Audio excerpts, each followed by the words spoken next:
पालघर तालुक्यातील नागझरी येथील एमआयडीसीच्या गटारावरून सुरू झालेला वाद अखेर मनोर पोलीस आणि एमआयडीसी प्रशासनाच्या संयुक्त कारवाईमुळे निकाली लागला आहे। मात्र या संपूर्ण प्रकरणात सरकारी गटार अनधिकृतपणे बंद करणे, सार्वजनिक आरोग्य धोक्यात आणणे आणि सरकारी कामात अडथळा निर्माण केल्याचे गंभीर आरोप झाल्याने परिसरात या घटनेची जोरदार चर्चा सुरू आहे। मिळालेल्या माहितीनुसार नागझरी नाक्यावरील बियर शॉप व बारचे मालक हितेश लवजी सरवया यांनी मनोर पोलीस ठाण्यात लेखी तक्रार दाखल केली।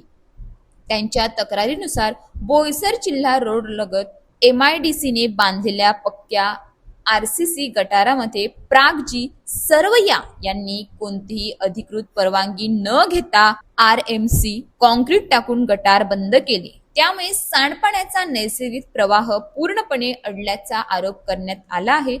गटार बंद झाल्यानंतर सांडपाणी उलट दिशेने वाहू लागले आणि ते थेट तक्रारदाराच्या दुकानासमोर साचू लागले। परिणामी परिसरात तीव्र दुर्गंधी पसरली, डासांचे प्रमाण वाढले आणि नागरिकांच्या आरोग्यावर गंभीर परिणाम होण्याची शक्यता निर्माण झाली।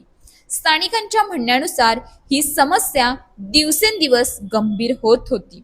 तक्रारदाराने प्रागजी सरवया यांना याबाबत विचारणा केली असता शिवीगाळ करून धमक्या दिल्याचा आरोप तक्रारीत करण्यात आला आहे। त्यानंतर संपूर्ण प्रकरणाची माहिती एमआयडीसी प्रशासनाला देण्यात आली।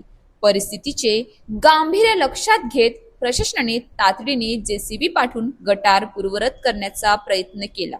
मात्र तक्रारदाराच्या आरोपानुसार प्रागजी सरवया यांनी एमआयडीसीच्या कारवाईलाच विरोध करत जेसीबीचे काम थांबवले, अधिकाऱ्यांना गटार साफ करून दिले नाही आणि अखेर जेसीबीला कोणतीही कारवाई न करता माघारी फिरावे लागले।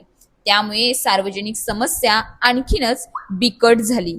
त्यानंतर पुन्हा 4 जुलैलाच दुपारी 2च्या सुमारास मनोर पोलीस ठाण्याचे पोलीस कर्मचारी आणि एमआयडीसी प्रशासन पुन्हा घटनास्थळी दाखल झाले। पोलीस बंदोबस्तात गटार साफ करण्याचे काम सुरू करण्यात आले। मात्र काम सुरू असतानाच प्रागजी सरवया यांनी पुन्हा घटनास्थळी येऊन पोलीस कर्मचाऱ्यांशी वाद घालत कारवाईला विरोध केल्याचा आरोप करण्यात आला। काही काळ तणावाचे वातावरण निर्माण झाले तरी प्रशासनाने संयम राखत परिस्थिती नियंत्रणात ठेवली। अखेर पोलीस बंदोबस्तात एमआयडीसी प्रशासनाने गटारची अर्धवट साफसफाई करून तुंबलेले सांडपाणी बाहेर काढले। त्यामुळे नागरिकांनी सुटकेचा निश्वास सोडला।